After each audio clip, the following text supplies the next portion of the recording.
Welcome to the Black Agenda Podcast. I'm your co-host Adrian Guest, and I got my co-host Devin with me. And viewers, we got another weekly roundup, number 17 for you. And we're going to get right into it because we've got a lot of great news for you this week, so we're not going to hold any back for you. Now, Devin, even though the country is trying to move on and we're looking forward towards the certification of President-elect Joe Biden by the Electoral College, it seems like the Trump team is still trying to throw their temper tantrums and they're trying to claim widespread voter fraud. But they don't have any proof, and the judicial branch is still upholding the rule of law and shutting them down, case after case. Even their own, attorney general is now, speaking the truth finally. He's kind of taken off that sycophant hat and he's trying to, wear the attorney general hat and speak for the people, because he spoke with the Associated Press and he confirmed that there's no widespread voter fraud that's going to overturn this election, Devin. He took some heat. Lou Dobbs kind of said he was compromised, said he was a member of the deep state. Trump says he doesn't really have confidence, and it seems like he may even get fired, Devin. So I feel like it just goes to show you that you can be on the team one day, but if you tell the truth, they may kick you off. So I don't know what you can say, Devin, other than all of this is really leading to insecurity in the democracy. And viewers, that's what our first topic is really about, because this election is over. But because of the efforts of Donald Trump and the GOP, we've really created an environment that's really hostile right now. And we just really wanted to start our show off today talking about that and really setting the stage for why we need to pay attention to this, why we need to make sure that we move past this. But remember that we can't, allow this to happen any further. So Devin, I'm going to, let you take off from there. I just wanted to set the stage for our viewers so they know what we're talking about. No, I mean that's you're spot on, and that's why we started the show with that topic, because the Trump team has not stopped in pushing this conspiracy theory, and that's what it is. It is a conspiracy theory. I don't care what you say. If they had proof of widespread voter fraud, we would have found out already. They've tried every which way to try to overturn the results of this election. I mean, Attorney General Barr, if there's anybody that's in Donald Trump's corner, it's going to be him. And so if he's telling you there is no widespread voter fraud or no evidence to suggest that this election was stolen, there probably isn't any. I mean, so I don't know what else we have to say. And so, we wanted to go through some things that are still happening. The Trump team is still pushing these theories, and it's really forced a lot of other Republicans, a lot of election officials, to really defend themselves from all of these attacks. And in particular, we wanted to show you a clip of the Georgia implementations manager, election implementation manager. That's a lot. His name is Gabriel Sterling. We're going to show you a clip of him later. But there was also, we're seeing a heightening, really, of the allegations. This is starting to really turn more serious than we really want to. And it started with the director of cybersecurity, Chris Krebs, which he confirmed earlier, this month, saying that this was the most secure election in the United States history. And so he was shortly fired afterwards. He even predicted he was going to be fired. And now you have one of Trump's so-called lawyers. His name is Joe DeGenova, who said that Krebs should be, quote, taken out at dawn and shot. And this is a lawyer that works for Donald Trump saying that a man who used to be the director of cybersecurity, Chris Krebs, should be taken out at dawn and shot. And you understand, here in America, and these heightened tensions, when you say words like that, they can be taken literally by anybody. And so the fact that he's saying that this man should be shot and executed for simply doing his job is showing you just how far they're willing to go.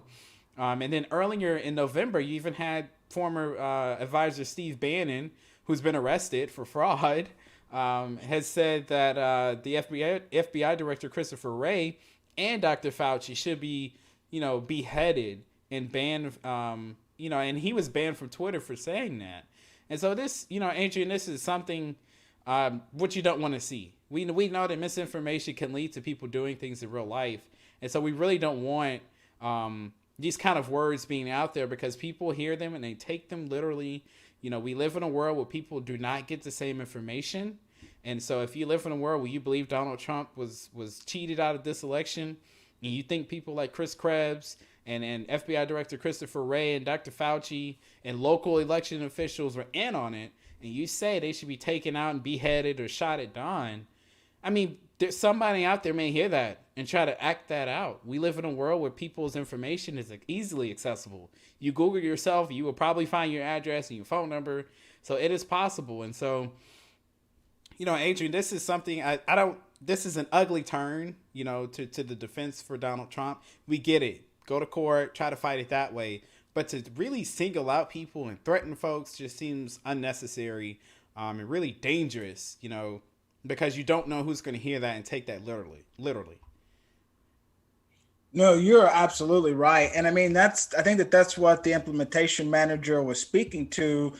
Because I mean, he was pissed off, Devin, to say the least. I mean, he said that kind of the camel that broke or the tick that kind of broke the camel's back was the fact that I think there was a 20-year-old election worker who received a noose. And he was just like, I get the fact that I'm an elected official. The Secretary of State is an elected official. Be like, this 20-year-old, I mean, he just signed up for a job. He's just doing his job. And that's what it's come down to, Devin. You literally have the president and his sycophants, a lot of the Republican Party, who are just really ripping at people for doing their jobs. Nobody is breaking the law, but they're trying to advocate to get people to break law. I mean, even the implementation manager was talking about the caravans of angry voters coming up to the Secretary of State's home. I mean, that just reminds me, Devin, of the rhetoric that we saw in Michigan with Governor Whitmer and that potential plot against her. I mean, the governor of Virginia.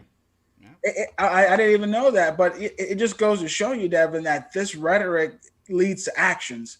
This isn't something that people are just doing and they're just thinking about. I mean, people are actually acting on this because they think that their president, they think that their hero, their last stand in America, lost in a rigged election, but that's untrue. I mean, viewers, at the end of the day, that's untrue. And that's what we're trying to really get to express to you, because it's just creating a shaky democracy, because we need to make sure that people, when they go to the ballot box, they have faith, Devin. If we can't have faith that when we cast our ballot for whoever we cast it for, that person gets that ballot, that's not democracy. I mean, we're no longer America. So it's so important, Devin, that we really highlight that, and we highlight the words of Gabriel Sterling here when he talks about what we need to be paying attention to versus spreading these conspiracy theories. Exactly. And just to give you an idea of how angry Gabriel Sterling was at this press conference on Tuesday, we have a clip here we'll play you. It's about 30 seconds and just kind of gives you an idea of what is really going on down there in Georgia and what they're facing, from all these allegations from the Trump team. So here's a clip. Because it has all gone too far. All of it. Joe DeGenova today asked for Chris Krebs, a patriot who ran CISA, to be shot. A 20-something tech in Gwinnett County today has death threats and a noose put out saying he should be hung for treason because he was transferring a report on batches from an EMS to a county computer so he could read it. It has to stop. So that gives you an idea of the fact that the words that the president and his allies say, they have real world effects. I mean, Chris Krebs and Mr. Sterling there and this worker for Dominion voting systems. I mean, like, these people haven't done anything. They just did their jobs, and they're now on the receiving end of death threats and nasty text messages of people coming to their homes and to their properties, things that they could have never imagined. And I think most of these people, at least in Georgia, the election officials are Republicans. The only thing they are guilty of is doing their job. And so this is, it's really kind of ridiculous, and we really need some leadership from the Republican Party. But all of this has not stopped Donald Trump. He's in Georgia today, and we just got word that I think it was yesterday or earlier today that, Donald Trump called Governor Brian Kemp trying to get him to overturn the results. That was this morning. I mean, he's asking the governor of a state to overturn the results of an election that he can't prove was fraudulent. He's just saying it, and Governor Kemp rightly refused to do it. And so, and this state has already had 3 audits. Like, how many times do you need to recount the votes to understand you lost?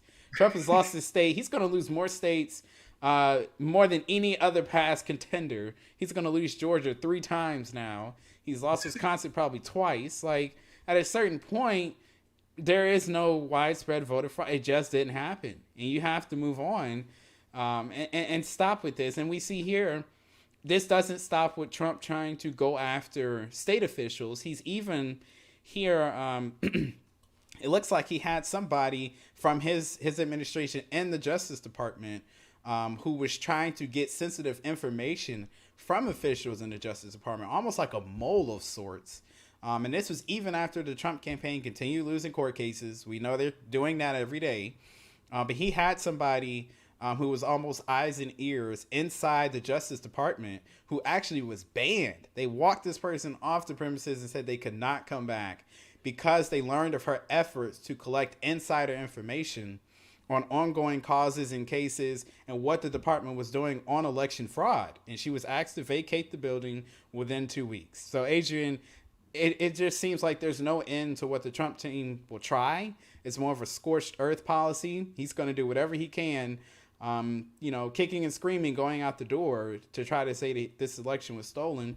And the scary thing is, his supporters are right behind him. And it's the Republicans have a choice here on January 5th as they get ready for a runoff. They have Donald Trump and his allies on one side saying, no, the November 3rd election was stolen. Don't trust the system. The system is rigged. They stole it from us. And then you have the rest of the Republican Party saying, no, we need control of the Senate. We need you to vote for Kelly Loeffler and David Perdue in Georgia on January 5th. And it's like these worlds are colliding and they don't know what to do. They have Donald Trump. They don't want to go against him, but they want to win this January 5th runoff. So, what do you do? I mean, Devin, it's even so bad that, you got this, Florida lawyer that's, telling people that they need to change their address to vote in the special election in Georgia. This is a guy that has a law degree. He should probably be disbarred. I think he's under investigation for his comments. But I mean, it's so crazy because despite all of the allegations of voter fraud, the true voter fraud seems to be coming from the Republican Party. I mean, you got this lawyer. Remember when we reported here in California, you had the GOP putting up those fake ballot boxes. You got your governor trying to make it harder for people to vote. So it's always the Republican Party that's playing into voter fraud, voter intimidation, voter suppression, and that shouldn't be the case. I mean, it was so bad that they deleted the Facebook video to try to, I guess, cover up the evidence. But no, it's out there. I mean, this guy should definitely be investigated. I think he actually did, the take on his plot and actually did try to change his address. And he tried to register. I mean, he lives in Florida and trying to register to vote in Georgia just to get into the special election. I mean, Devin, it just shows how important it is to pay attention to these elections. Viewers, that's why we spent so much time, going over the integrity of our democracy, looking at how important it is to make sure that we're not, spouting off these conspiracy theories, because you can't have it both ways. Like we were saying, you can't say we need you to vote for us, but the election is rigged. You can't say, I lost and I was cheated, but all the other Republicans, they won and something.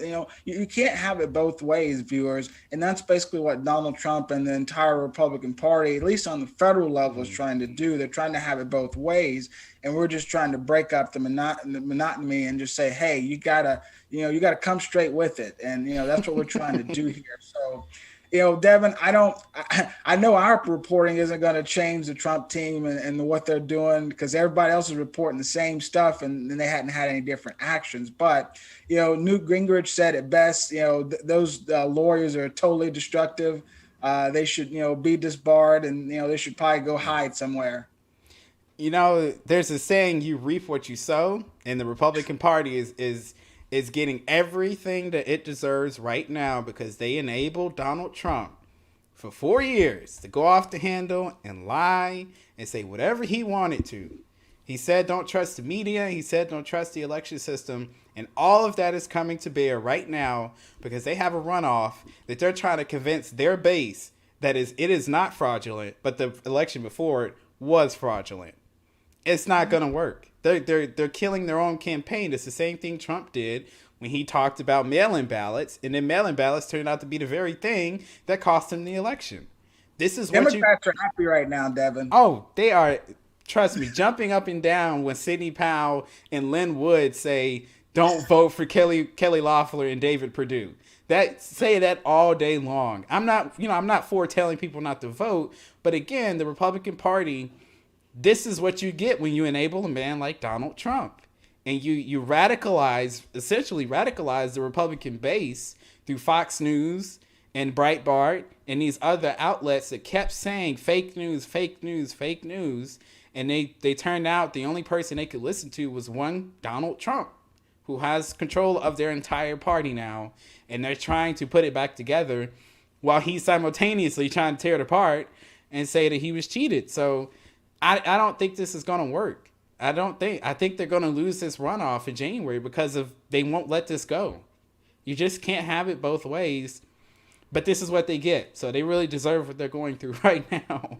But because of what they put up with for the last 4 years of not speaking out against Donald Trump, this is what you get. He's going to tear your party up on his way out the door. And he may come back in 2024 and try to use that same base, to get there. Like, people are literally attacking Fox News, saying that they're not far right enough. Like, we used to look at Fox News as being like all the way extreme almost. And now Newsmax and One America News are filling the void and trying to push people even further into this conspiracy theory nonsense is what it is. So it's really insane, Adrian, to watch this unfold. But some of it is ironic in that we did watch this president for 4 years spout nonsense for 4 years and conspiracies.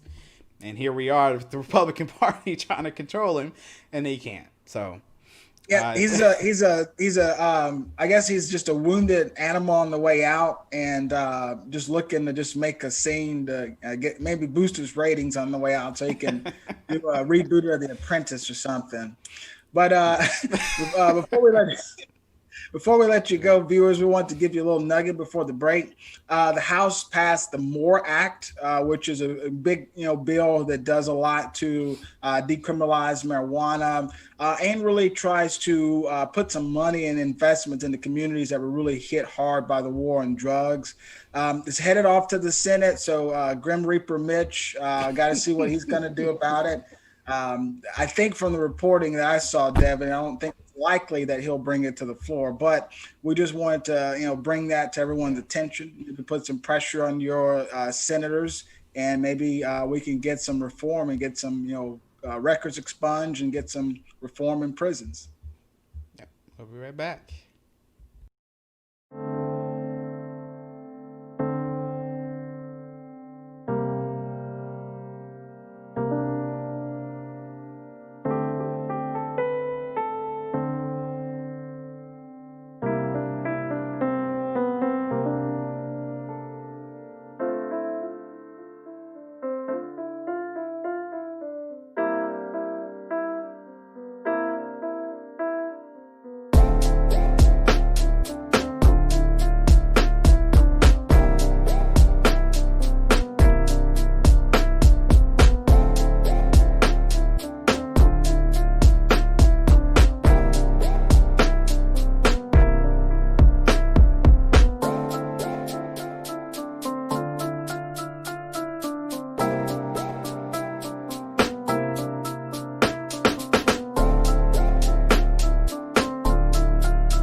All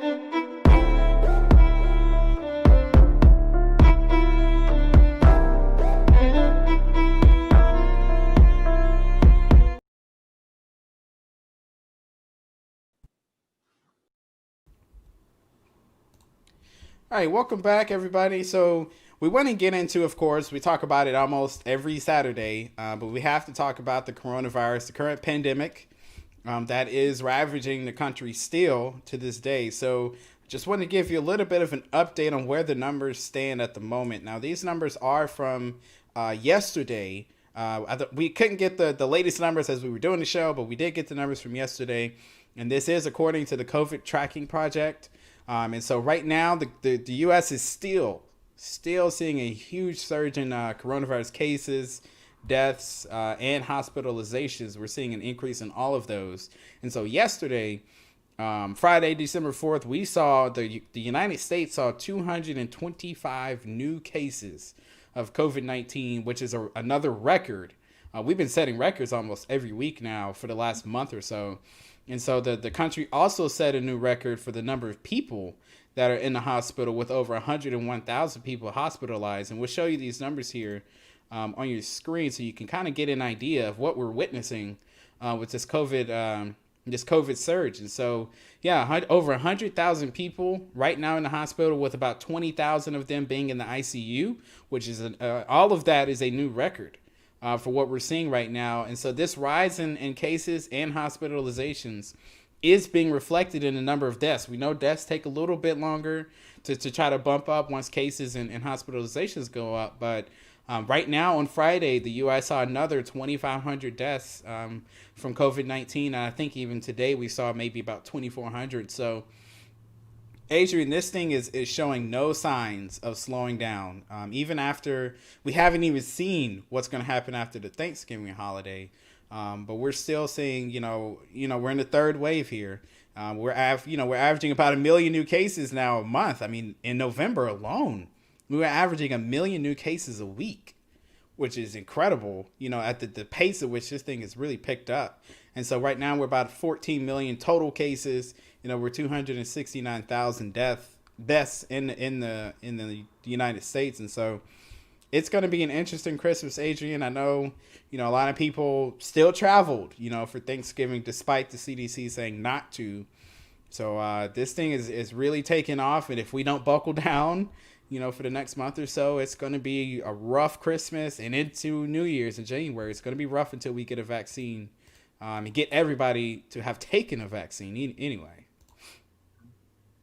No, I agree, Devin. I think it's hopeful to see what's happening in the UK. Some people call it a little bit of a political move by the Prime Minister Boris Johnson, because viewers, if you don't know, the UK approved emergency authorization of the Pfizer-BioNTech vaccine, so they're going to start to roll that out.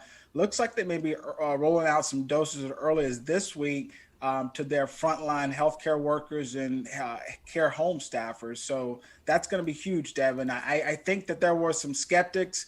The EU kind of called it a little bit of a hasty process and said that their long approval procedures were more appropriate.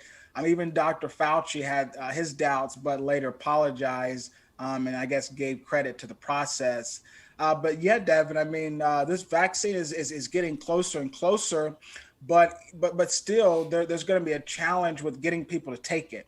I think yes. That's one of the things that President-elect Joe Biden had said in one of his meetings over the weekend is that, there's no plan in how to get the vaccine into a syringe and into, someone's arm, because a lot of people are not convinced that this thing is safe. A lot of people don't want to be guinea pigs. And that's just because here in America, Devin, historically, that has happened. There have been research, I think the Tuskegee Syphilis Project was, a huge one that kind of came to mind, where people were tested, against their will. And whenever you've had a government who's abused minorities systemically for a long period of time, there can, be a level of trepidation when it comes to trying something new and maybe being the test dummies. And even some people said, Devin, if I take it, I don't have good enough health insurance. So if I do get something as a result of the vaccine, now what? But despite all of that, we have, former presidents Obama, Bush, and Clinton said that they would take the vaccine. President Obama said that, if Dr. Fauci said it's okay, he said he would take it. So they're taking steps. They said they would take it on camera. I'm sure, Vice President-elect Kamala Harris and President-elect Joe Biden would probably do the same thing, just to help with the distrust in the Black and brown community. It's going to be a hurdle, Devin. I don't know how we get there, because I think some recent pollings show less than half of minority communities would even trust the vaccine if one came out today. So that's that. I think even after hearing all those deaths, after hearing all the numbers that we have with ICUs and hospitalizations, that's still not enough to get people to want to take the vaccine, Devin. No, it's not. And I mean, you referenced the Tuskegee experiment. Just to clarify, they weren't tested necessarily without their permission. What happened is, the government literally, this happened in the 1930s. They went to Alabama and recruited these men. This was hundreds of Black men who had syphilis. They recruited them with the promise that they were getting, quote, free health care from the United States government. And instead, they were signing them up to be studied to see how syphilis, impacted the body without it being treated. So these men were going in for what they thought were syphilis treatments, but they were receiving placebos from the United States government, telling them that they were getting free health care. And so this happened for years. This story didn't come out to 1972. So you're talking 40 years where these men were living with syphilis untreated.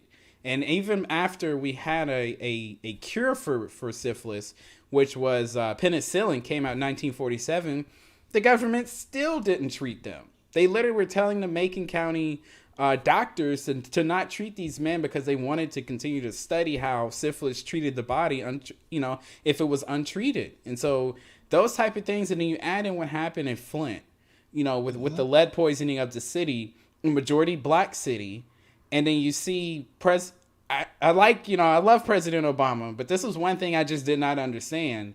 How can you, as the first Black president, go to a majority Black city and the water's tainted with lead and sip the water in front of these people and tell them it's okay, even though a lot of them may have family members or children who were dying from lead poisoning?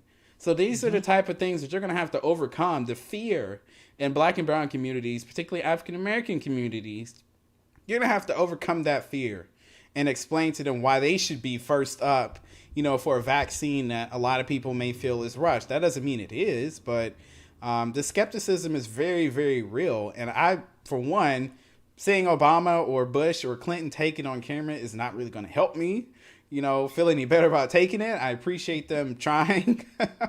But no, I think, yes, we want the vaccine, but I think a lot of people in the African American community feel as though we're being kind of set up here, to be guinea pigs, to be tested out on this vaccine. Yes, we're being hit very hard by it, but we've, in the past, the government has not necessarily been our friend. And even in today's healthcare system, we know we get treated differently.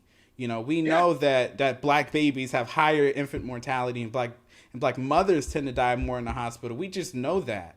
Even over the summer, Dr. Blanchard told us Black COVID-19 patients were being treated differently than other patients in the hospital. So we know these things are already in the environment. We experience them every day. And then you have people saying, okay, but you're going to be first up for the coronavirus vaccine. There's going to be some wherewithal, some carefulness with maybe being first up to take that. So I don't know. Our country definitely has, some trepidation when it comes to vaccines. We know those people who don't trust vaccines at all, despite evidence to the contrary.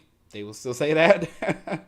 So, Adrian, I don't know. We live in a country where luckily, we will have access to that vaccine. I just don't know how we're going to convince all of the country, particularly the Black and brown communities, to take this vaccine first. I just don't know if we can get over that hump of convincing people that this thing is safe. Yeah, Devin, we barely can convince people to wear masks, and we barely can convince people to social distance, and not travel during the holidays. So taking something that the transparency hasn't been as clear. That and maybe that's what we need, out there. Maybe these companies like Pfizer and Moderna and things like that, they need to be more transparent in what's going on. And I get, with HIPAA and different laws, you Yeah. can't reveal, certain things, but we need more. If you're going to want people to just take this thing and just take it, with faith, then we need more proof of evidence. And viewers, one of the things that we wanted to kind of reflect on, though, we saw an interesting article out of NPR talking about vaccination hoarding and how, for instance, the United States has the potential to buy about 2.6 million doses comparatively to other countries like Switzerland, Peru, or Australia. And the list leaves off many developing poor nations where they're not really even going to have a chance to, compete with the United States or the EU when it comes to purchasing vaccines. So one of the things that we were just trying to, I guess, encourage is that, yeah, you can do some research, look at, the trials and look at the facts behind it. Listen to people like us, and, if you don't trust us, do your own personal research. But you need to make sure that you develop that opinion and kind of be a little thankful at the same time, because we live in a country that has pretty good health care when you think about other countries who don't have it, who don't have the opportunity. So we may need to buckle down, wear a mask, social distance, not travel, try the vaccine out. Maybe that'll be something that can kind of get us out of this global nightmare. So one of the things that we want to do, viewers, post in the comments if you would, if you think the vaccine is good to go, let us know. If you think you've got some doubts, let us know why, so that way we can make sure that we get some accurate reporting. In either case, Devin, this coronavirus is not slowing down. I mean, it's affecting a lot of people. I mean, 1 in 6 Americans could go hungry during the pandemic. That's been a story that a lot of people haven't been paying attention to, because during Thanksgiving and Christmas, we all feast. I mean, that's what America is known for. But there's a lot of Americans, millions, Devin, who are not going to be able to comprehend what that is this year, because they lost their jobs. I mean, I think there's about 50 million people that are projected to be in insecure food households, about 17 million children. I mean, food insecurity, Devin, just to give it, a thought from last year to this year, the rate rose from 11 to 15% for all people. And in children, it's even worse, Devin, from 16 to 23%. So, yeah, Devin, this is not, going to be an issue that we can just wish our way out of. Mm-hmm. Everybody's seen the images of those long food lines, and we got to take this thing serious. Yeah, I mean, what you're saying is there are really two recoveries going on. There's one recovery where the higher ups, the well off, are really doing okay. And then there are a lot of Americans in the middle class and lower class who are seriously struggling right now. And we've seen that over and over with seeing the pictures of the food banks. I think I saw some pictures here in Dallas. I mean, you're seeing lines that are just ridiculously long. You can't see the end of them for people who need help right now. And just to put this in perspective, we always talk about the economy. The economy is everything that people wants to know how it's doing. And so, we did get some job news, this week. And so it's not great. The economy added 245,000 jobs in November. And so that is the lowest, or not the lowest, but the lowest since, say, March or April, as far as jobs added. 245,000 was much lower than experts were expecting. And what this really is showing, Adrian, is that this recovery is really slowing down a little bit, and it's really coexisting now with the surge in coronavirus cases. So the economy and COVID-19 cases are definitely linked. And so what you're seeing right now is that we've seen some states announce new restrictions, and so what we're seeing in this economic news really is the number of people working from home went back up in November, and the number of workers that were on part-time schedules also increased.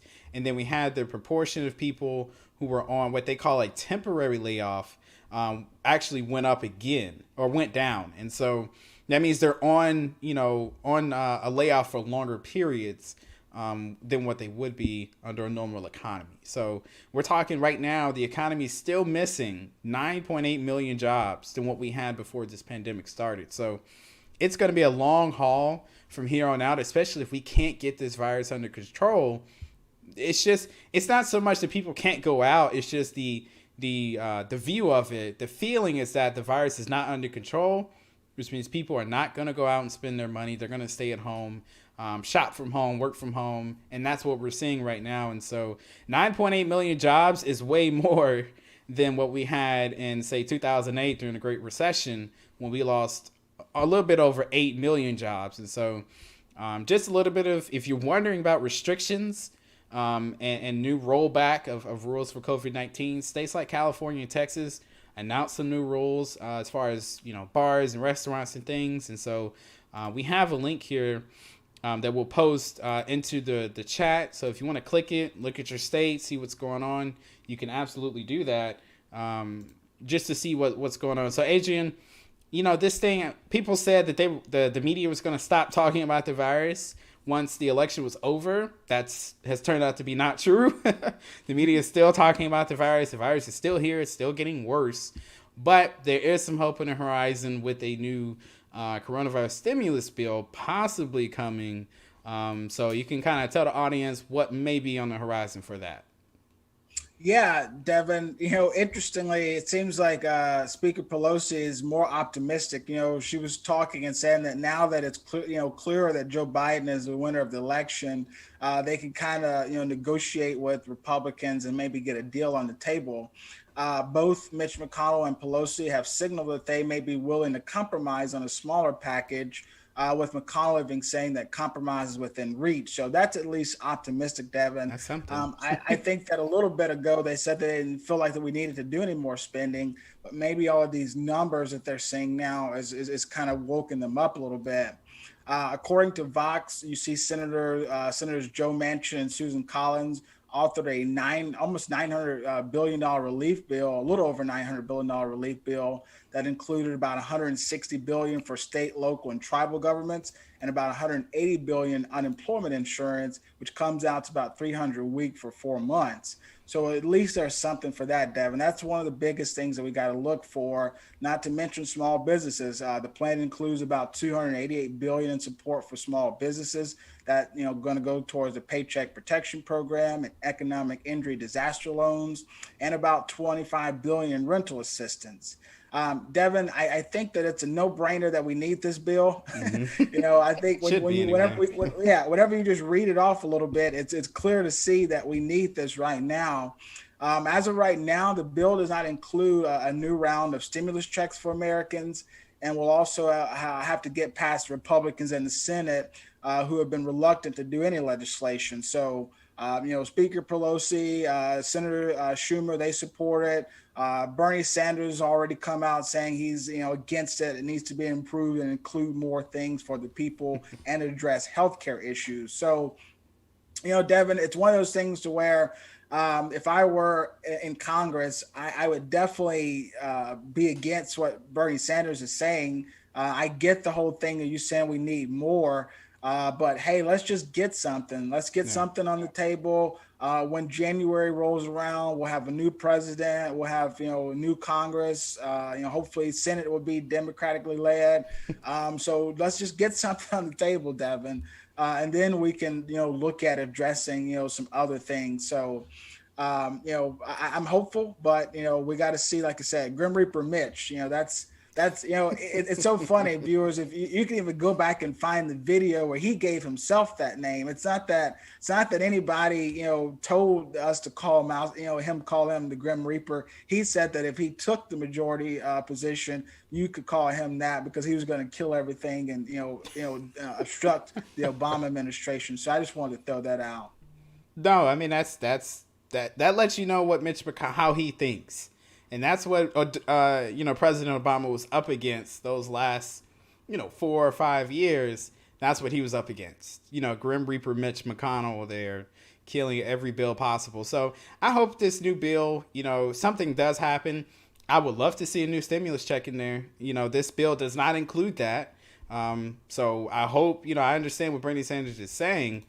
We need something like that. We need a new round of checks to people because that was already supposed to be part of another relief bill that was supposed to have been passed months ago in like June or July. So hopefully we get something, pass here before the end of this year, if not next year, definitely. So before we go into break, we wanted to leave you with another nugget here, just, some things to think about as we go into Christmas holiday season here. So the nugget we have for you now is that we know this year is tough. 2020 has been tough on everybody, but instead of, being wasteful this year, maybe consider donating to a homeless individual in your community, or a homeless shelter or food bank.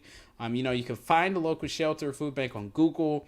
Even look on Facebook, look on there and see some places. Where can you donate? Where can you really put your dollars to work, rather than maybe buying that, that McDonald's or Starbucks that you normally get every day. Maybe take one day and pick it and go donate that to a local shelter, and see how you can get involved, volunteer, or give some time and some aid to organizations that are helping to really battle this crisis, whether that's a food bank or a shelter or something. Pick a weekend in December and give back, because there are a lot of people out there that are hurting right now. There are a lot of people struggling, and this pandemic is not going to let up, until we get everybody with a vaccine and everything. So just a little nugget there. Get involved, give some aid for the Christmas holidays, because it's going to be much tougher than normal. So with that, we're going to take our next break, and when we come back, we're going to talk about some other news around the country of, the presidential pardon scheme that came out, student loan. We got some student loan news, so we'll tell you about that. So stick with us, and we'll be right back.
All right, welcome back. So like I said, we were going to get into some news around the country, and the first one we want to talk about is some news that came out of the Justice Department, which apparently is investigating a presidential pardon scheme. So on Tuesday afternoon, the Justice Department realized that heavily redacted documents which discuss that investigators are looking into what they call a bribery conspiracy scheme, in which someone would offer a substantial political contribution in exchange for a presidential pardon or a reprieve of sentence. Now, this comes up after reporting of Trump trying to do preemptive pardons for members of his family and then some of his closest allies like Rudy Giuliani. And so investigators have sought a court order back in August, which has now been they've been granted access to more than 50 devices.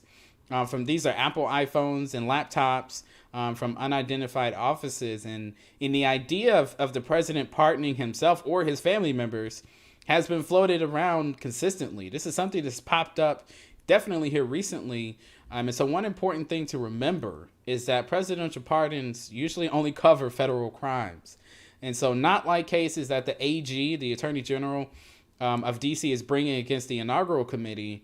And they're overspending, which Ivanka Trump was deposed for this week. And so, and this is also not related. It doesn't cover the tax fraud that the Southern District of New York is also looking into when it comes to the president. So I don't know, Adrian, it seems like Trump is trying to, cover the bases there for when he gets out of office, in case there are cases coming down the pipeline which could land him or other people of his family in jail, or at least in serious harm. It's silly, Devin. It's like you're these preemptive pardons for, I guess, just in Just case in case. it comes out that we broke some laws.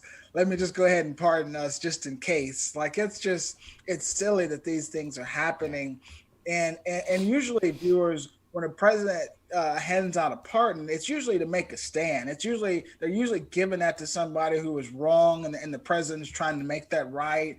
Or that's usually the case for most pardons. But Donald Trump, usually and you can look at the pardons he's given throughout his 4 years. Most of them have gone to his friends. Look at Mike Flynn, for instance. He was guilty. I mean, he even said that he was guilty. I mean, he even got a presidential pardon. So that's a little nugget there. Another thing for people like you, like Devin and I, and probably a lot of viewers, student loan payment pause has been extended.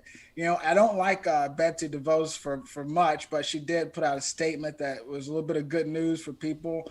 They're going to have that deferment of student loan payment until January 31st of next year. This includes pausing interest accrual and the suspension of collection activity through January 31st of next year.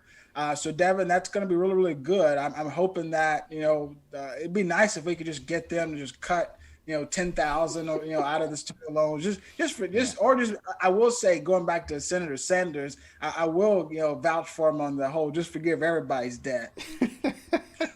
I'm all for that. I know there are people out there like, you need to take responsibility, but let's also remember when we were taking on these $50,000, $60,000 student loans, there was this little thing called the recession that took away the jobs that we were supposed to get after college and be able to pay these loans back.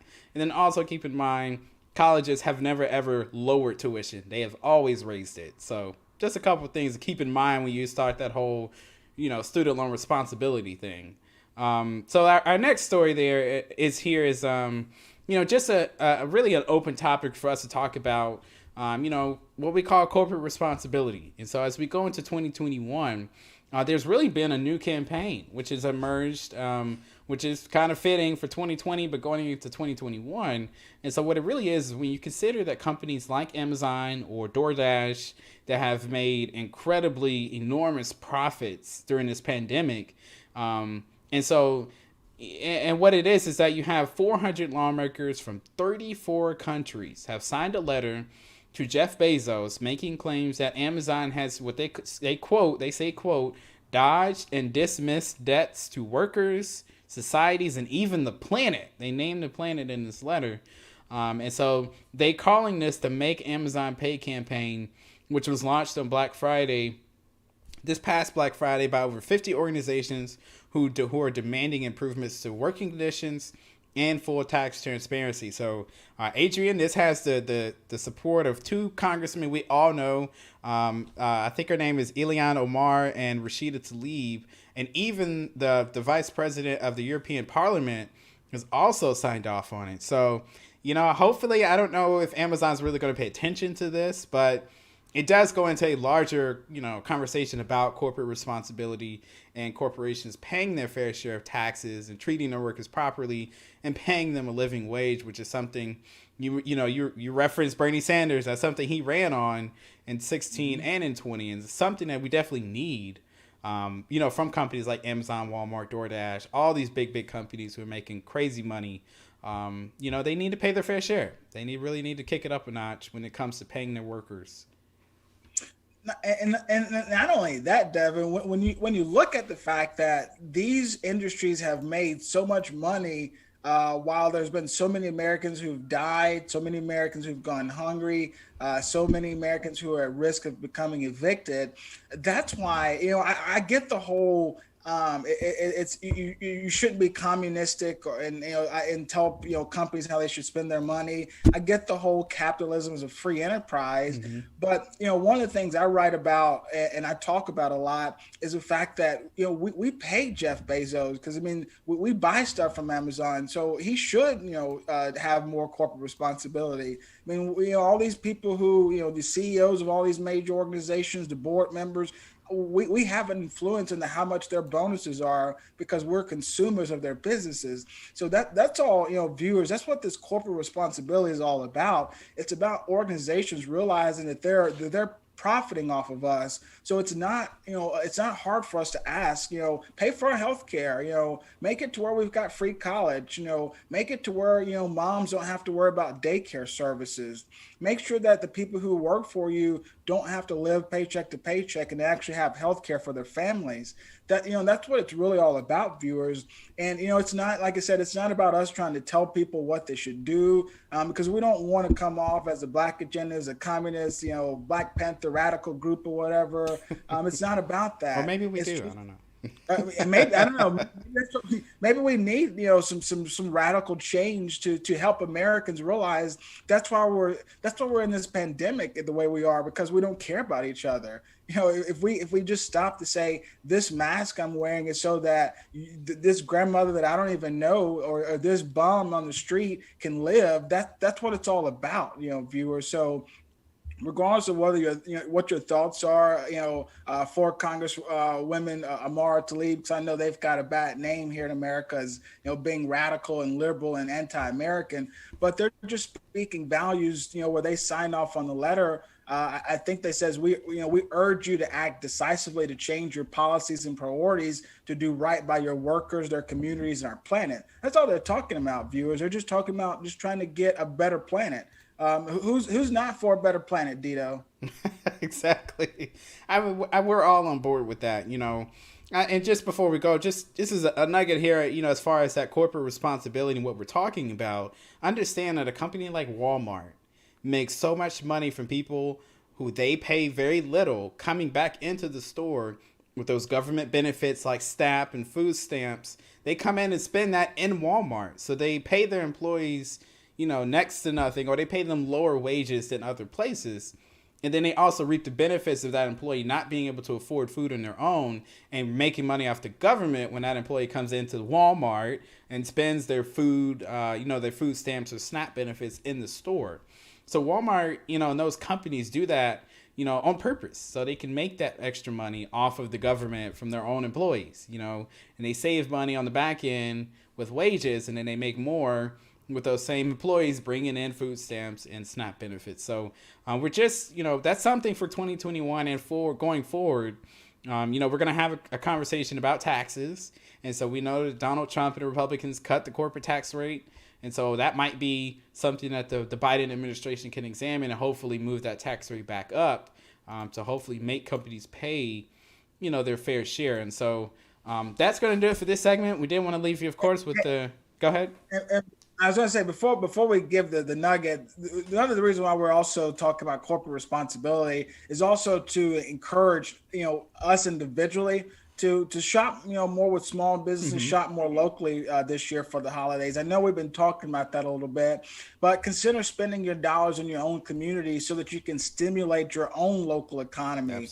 Absolutely. Remember that, Amazon, they're doing well off, they're, prospering pretty good. But remember those mom and pop shops owned by the people you go to church with, owned by the people you went to school with and grew up with. Remember those people and consider shopping and spending some of your dollars with them. I just wanted to say that, Devin, before we give out this nugget, which is actually a good nugget. Yeah, you can go ahead with the nugget.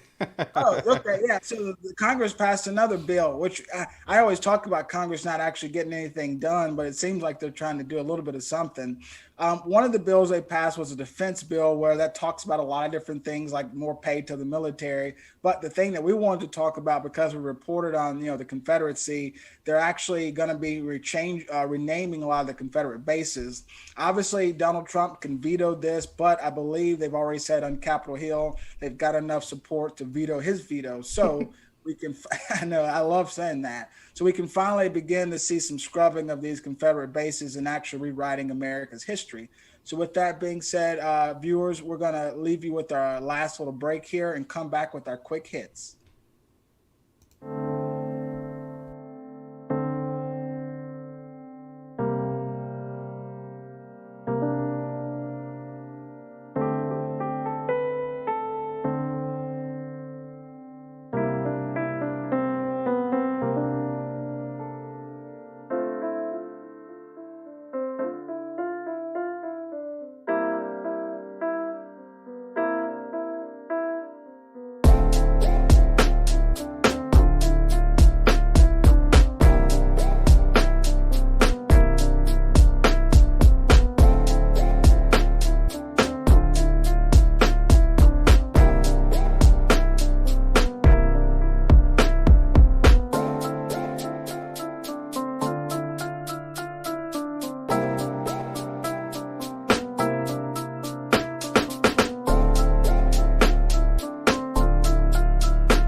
All right, welcome back. So we're gonna end the show as we always do with some quick hits, as we call them. This is really, news you may have heard about, this week, or some news you didn't hear about. So we always like to bring you little nuggets of information throughout the show, but also at the end, some funny stuff, some not so funny stuff that you didn't hear about. So our first story here is going to come out of Ashland, Oregon, and so this is a really unfortunate story, another sad story. Here of a black teenager who was killed in Ashland, Oregon on November 23rd. Now, his name is Aiden Ellison. He was 19 years old, and he was killed by a white man who was complaining that he was playing his music too loud. And to kind of set the scene here, the man who shot this teenager, his name is Robert Keegan. And he fired a single shot into Ellison's chest after complaining about the music that he was playing late at night in a motel parking lot. And so right now, Mr. Keegan is being held without bail after pleading not guilty to second-degree murder, manslaughter, and other charges.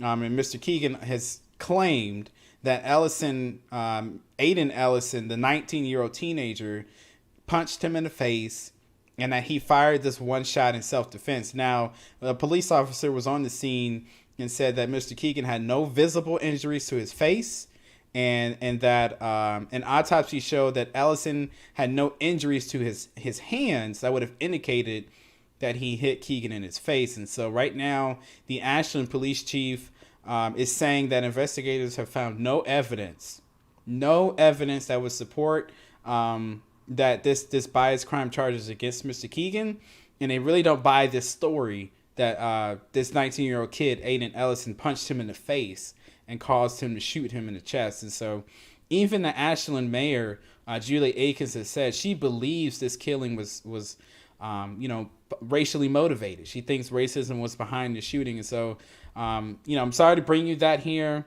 in early December, but, again, this has been a theme of the year. We've seen these types of killings, whether it's George Floyd, Breonna Taylor, Ahmaud Arbery, these things still happen. And so here you have a black teenager in Ashland just playing music and somehow ended up, on the wrong end of a gun held by somebody who didn't think his life really mattered because of the music he was playing. And so really unfortunate out of somewhere, Ashland, Oregon, but you don't really hear stuff like that coming out of areas like that. But that did happen. And this was on November 23rd. So right before Thanksgiving, a real tragedy there in Ashland. Yeah, viewers, we just really wanted to kind of, talk about that story because that was, I will admit, that was a story when we were, putting together the script. I didn't even know about it. Like I said, this was a week or so ago. And again, it just shows that, racism is a part of the culture. Obviously, there's going to be more investigations that are going to go into that, so we'll kind of see. On to another bit of news to kind of get us to something a little more optimistic here. Warner Brothers is going to set to stream all of its 2021 films. And signs of the times, because we're all going through a pandemic where we can't be packed into the movie theaters. Warner Brothers Pictures on Thursday announced that all of its 2021 film hits, including a new Matrix movie, Godzilla vs. Kong, and an adaptation of In the Heights. All of those are going to be on HBO Max the same time the films are playing in theaters. This move follows their decision whenever they said they were going to put Wonder Woman 1984 on HBO Max in December, along with concurrent theatrical runs. Roku and HBO have yet to reach an agreement that will allow HBO Max to stream on Roku television devices. So I hope that happens because I do have a Roku TV. I do too. And I would, The Matrix. I definitely would like to see that. Godzilla versus Kong. I've been, following both, stories around that. And of course, I don't even like musicals that much, but I did really like Hamilton. So this adaptation of In the Heights, I would definitely be for that. So fingers crossed.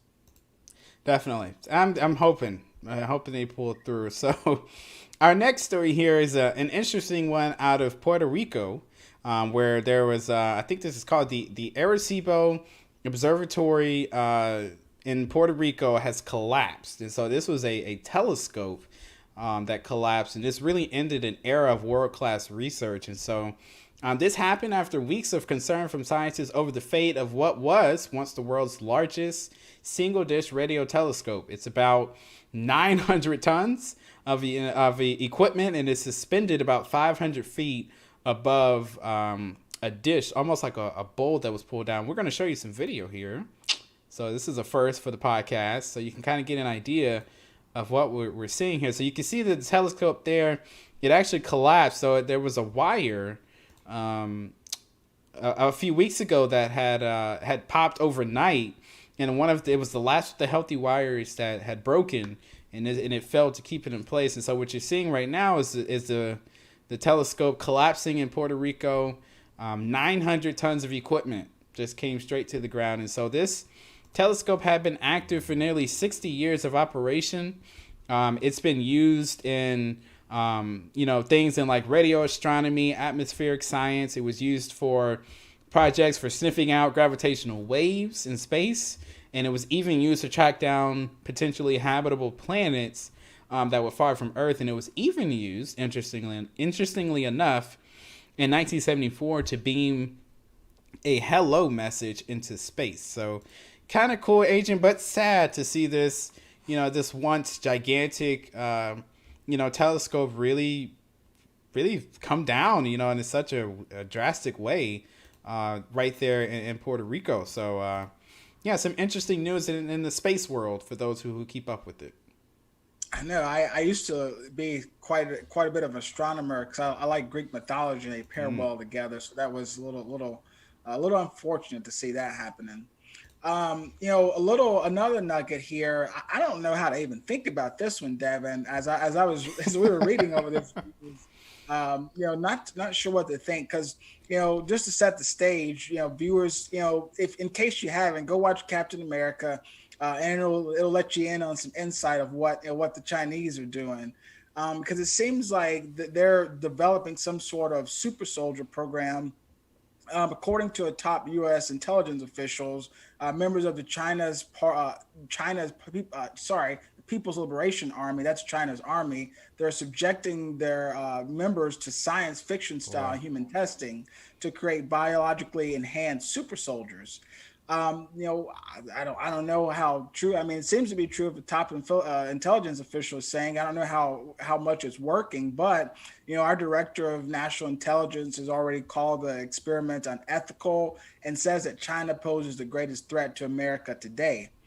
Looks like the Chinese researchers are experimenting with a gene editing tool, CRISPR, to treat diseases and potentially enhance human performances. Western scientists already deem the practice as unethical, but the Chinese see it as a new wave towards a new revolution. So, again, go watch Captain America. Maybe you can form your own opinion about it. I hope that we can cease and desist this, because I don't think we need any country, even here in America, to have any super soldiers. I tell you what, there's nothing stopping the Chinese from doing what they want to do. So we'll see what comes out of that. So this is a little bit of a sweeter story for those people who like to bake, particularly who like to bake cookies. If you've ever make some money during the pandemic. Exactly. If you're at home, working from home, and you want to make a little extra money on the side, you can make about $5,000 more. If you can come up with a recipe, if you can come up with 5 cookie recipes, you could potentially be walking away to $5,000. And so this offer is coming from Reynolds Kitchens. And so what they're looking for is somebody to come up with 5 cookie recipes that would be featured in their 21-day cookie countdown to 2021. And so if you're interested, you can submit your entry to careers@reynoldssweetgig.com. And that's reynoldssweetgig.com. And it should include your recipe, a picture, and a 250-word description of why you think you would be the perfect person for the job. Now, your recipe should have unique and wacky ingredients. So, go to your heart's galore with things you have in your kitchen. And so, as we're staying at home, like we say, if you're at home, consider going in the kitchen, over the next 3 days and bake some cookies. And if you come up with what you think is a really good, wacky recipe, email it to careers@reynoldsSweetGig.com. Could be walking away with $5,000. That's right, Devin. They're looking for what they call a cookie connoisseur. So Somebody said, "Let me start baking."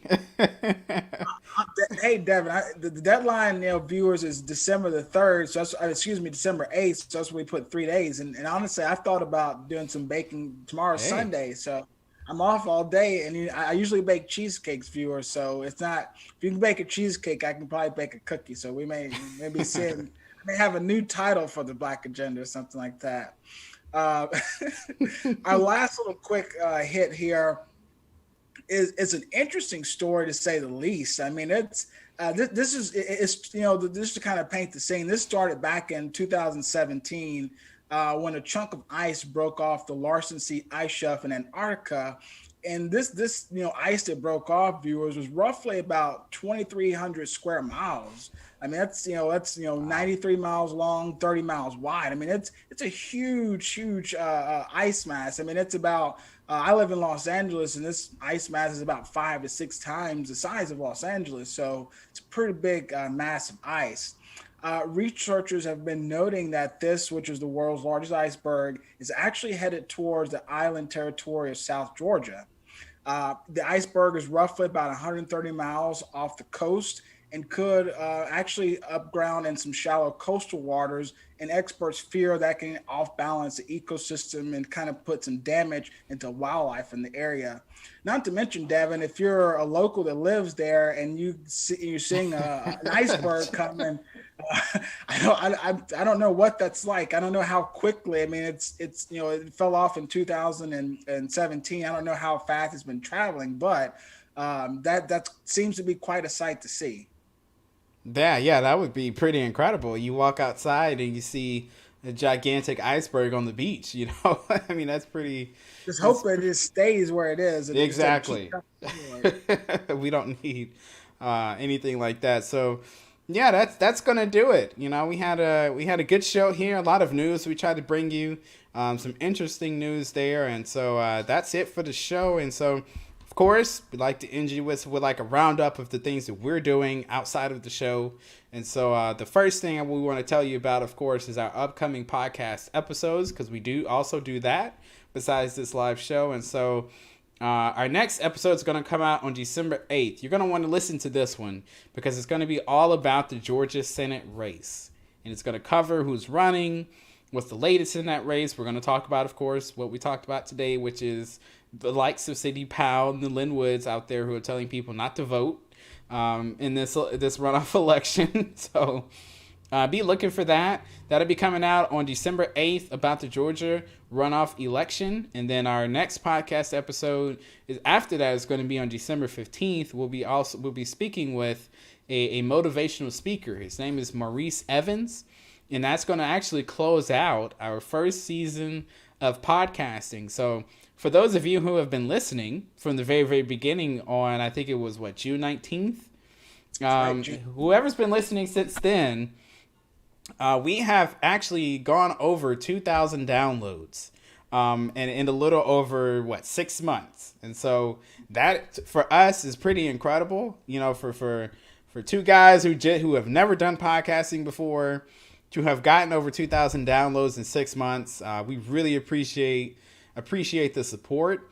I'm sure we've gotten probably more than 2,000 views here on our live shows that we do on Saturday. So we really appreciate you all checking in with us, listening to the podcast, and just continue to share it. Tell people about it. The more people you tell, the more folks that'll watch us, and we can get the news out there. And so, of course, we'll be back with you next Saturday. So make sure you watch 7:30 p.m. We'll be right here giving you all the news from the past week. And we will encourage you, if you could, invite one person. If you could, just invite one person, start a watch party on Facebook maybe of our live stream, invite people to it. We're trying to grow this. And so we really want to get, end our season with some momentum as we go into 2021. And so, of course, we need money to do these things. This is not free. And so you can donate to us, and Adrian is going to let you know how you can do that. Yeah, and picking up on what Devin's talking about, viewers, on that momentum, when we come back in 2020 for season 2, we're going to lay out the vision, because I know we've been talking a lot about the nonprofit, talking about different things we want to do with lobbying leaders. We're actually going to put pen to paper and lay out a vision for you, so that as we start talking about, hey, here's what you're donating to, you'll clearly be able to see it. You'll see milestones, you'll see stages of progress, and you'll know where your money is going to. It'll feel better than paying taxes, because a lot of people don't feel where their taxes are going to. But so you can donate to us, go to Patron, which is patron.podbean, which is podbean.com/Black Agenda Pod.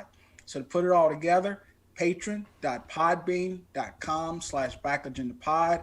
Again, we're going to be rolling out a lot of important things coming out for season 2, so you know where your money is going to. So we look forward to having that. And of course, as always, Devin, we want to make sure people know they can like, follow, and share. We're on Facebook, viewers, Instagram, Twitter, YouTube, at Black Agenda Pod. Again, that's at Black Agenda Pod. Like, follow, share. Tell your family, tell your friends, your coworkers. We're all, quarantining, doing things virtually, so it's easy to share stuff right now. So make it happen, because we're trying to make it happen for a lot of communities. Absolutely. And speaking of communities, just a little plug here for one of my friends who was watching. If you have time, you should donate to this really, really great basketball organization out of Fort Worth. It's called the Fort Worth Young Warriors. If you have some time, Google that and maybe donate a few dollars if you can, just for the holidays. They have a really great program, trying to grow some great basketball players, but also some just great people. And so it's called Fort Worth Young Warriors. Google them, donate a little bit, help them out. They're getting, gearing up for their winter ball season. So I just want to plug them in there, because I saw that Ryan Thomas is the head of the organization. He was watching. And so I did want to take the time to plug him a little bit, for his organization. So that's going to do it for us. Again, you can listen to the podcast on Google Podcast, Spotify, Apple Podcast, I think Stitcher, wherever you listen to music, you can find us. Just Google, just search the Black Agenda, and you'll come up with us. And so, again, we'll see you guys next week, December 12th at 7:30 p.m. right back here on Facebook and YouTube. So we appreciate you watching, and we'll catch you next time.